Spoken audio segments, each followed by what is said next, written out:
할렐루야. 아침 7시에 찾아가는 하나님의 말씀 서주호 목사입니다.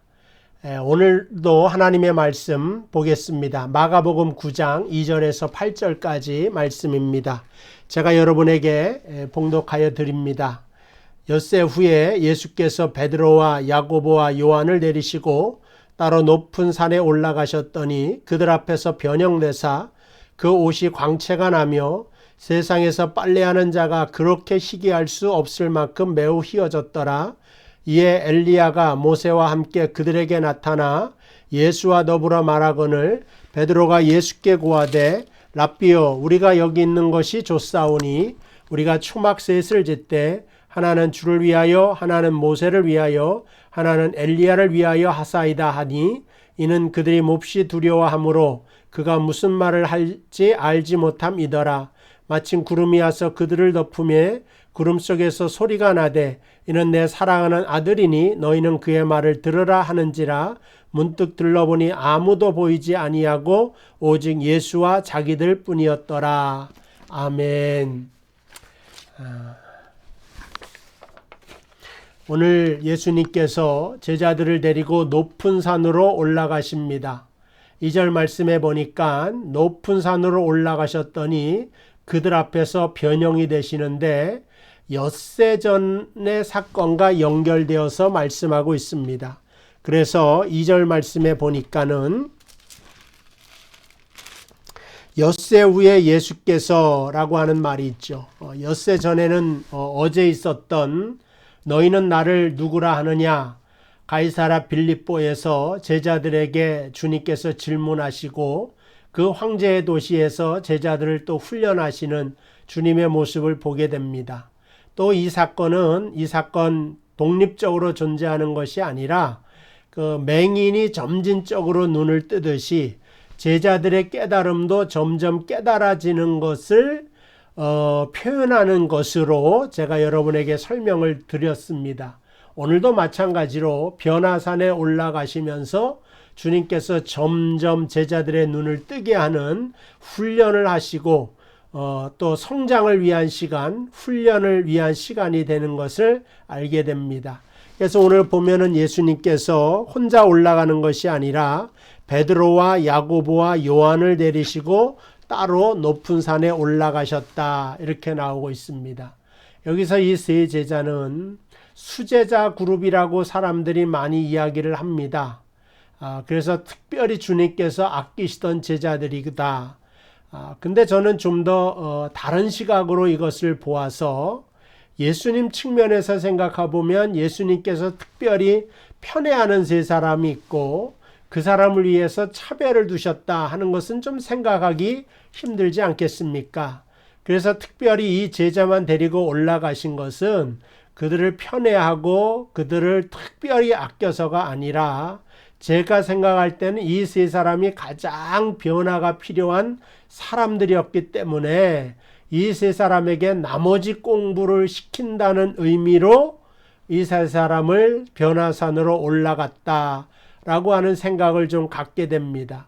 왜냐하면 성경에 이 세 사람이 거론될 때마다 언제나 좀 좋은 쪽이 아니라 부정적인 일들이 일어납니다. 문제가 일어나고 시비가 일어나고 제자들끼리 불평이 일어나는데 이 야고보와 요한은 세베대의 아들로 천둥의 아들들이라고 하는 별명을 가지고 있습니다. 왜 그러냐? 성격이 급하기 때문에 혈기가 왕성한 사람이었기 때문에 그래서 사마리아인들이 예수님을 환영하지 않으니까 예수님 저들을 불로 다 없애버릴까요? 그러한 말을 할 정도로 굉장히 도전적인 사람이었습니다. 또 1등이 되고 또 중요한 위치에 올라가고 싶어서 어머니를 데려다가 주님 앞에 세우고 하나는 우편에 하나는 좌편에 세워주십시오. 이러한 일들을 함으로써 제자들 간의 위화감을 조성시키는 그러한 일을 하는 걸 볼 때 예수님께서 이들은 좀 특별 교육을 시켜야 될 것 같다. 그래서 저들을 좀 예수님의 제자 그룹과 함께 이렇게 어울릴 줄 아는 사람으로 만들어야 되겠다 하는 그러한 의미로 변화산에 데려가셨다. 저는 그런 생각을 좀 해봅니다. 베드로도 마찬가지죠. 항상 급하고 실수가 많고 좀 거칠은 그런 면이 있는 것이 바로 베드로인 것을 우리는 알 수가 있습니다.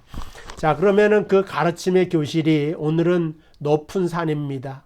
여러분, 제일 높은 산에 올라갔을 때 어떤 느낌이 드십니까? 높은 산에 올라가게 되면요, 모든 것이 다 점으로 보입니다. 제가 연천에 살고 있는데 그 앞산만 올라가도 마을이 다 보이는데 그 점으로 다 보입니다. 그래서 우리가 산 밑에서는 정말 큰 일인 것처럼 느껴지지만 산 위에 올라가면 별거 아니다. 높은 곳에 올라가면 인간이 하찮은 존재인 것을 깨닫게 되고 우리가 죽고 살기로 싸웠던 모든 것들이 별거 아니다 하는 생각이 듭니다. 그리고 때로는 웃음이 나올 때가 있죠. 우리가 산 아래에서는 조금 작으면 위축이 되고 자존심이 상한다고 하고 열등감에 빠져서 살겠다 못 살겠다 상처받다 그러면서 살고 있지 않습니까? 그러다가 조금 잘 나가는 점이 있으면 교만해져서 남을 깔보기도 하는 것이 바로 산 아래 풍경이 되는 것을 보게 됩니다.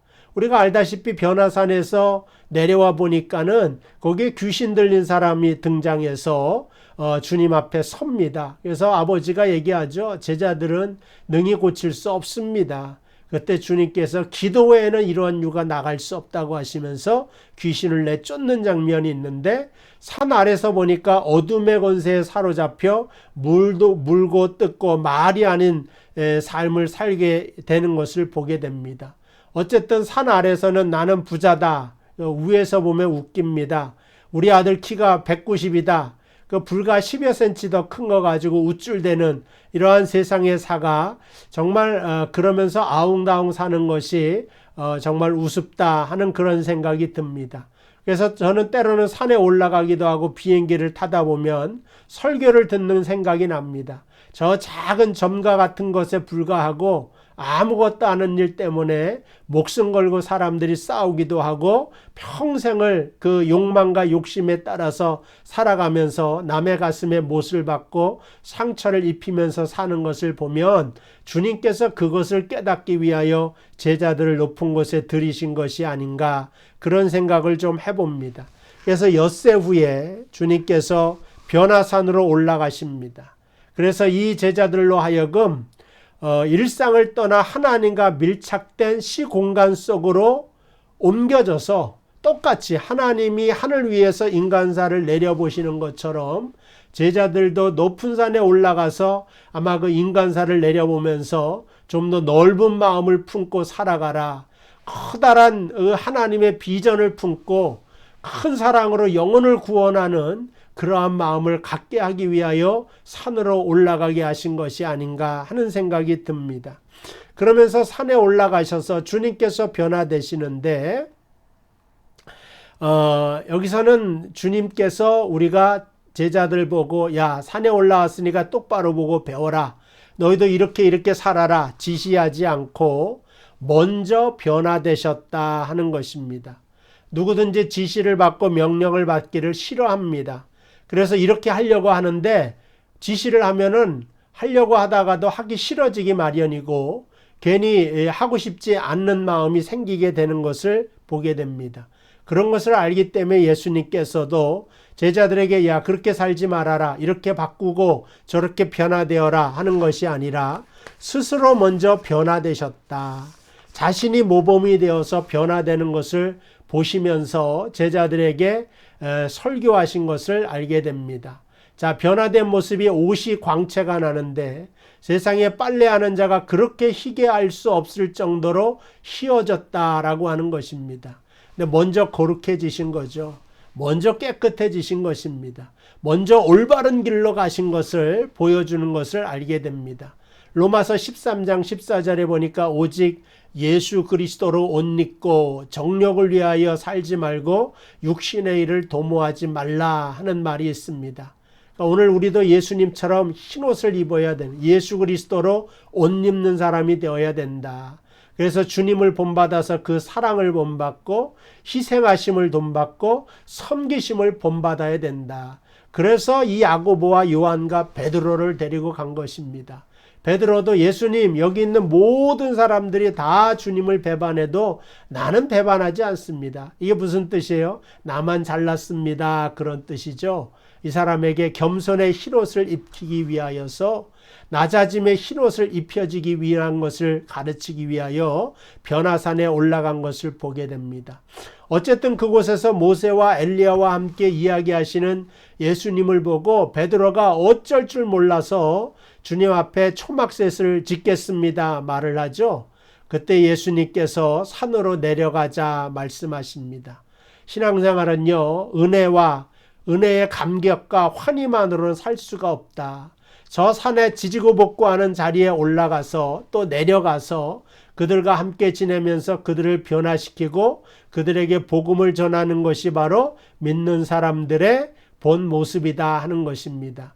우리 교회 나와서 예배드리며 은혜로운 말씀 듣고 서로 집사님, 권사님, 목사님 존칭어 쓰면서 천국과 같은 삶을 살 수 있어요.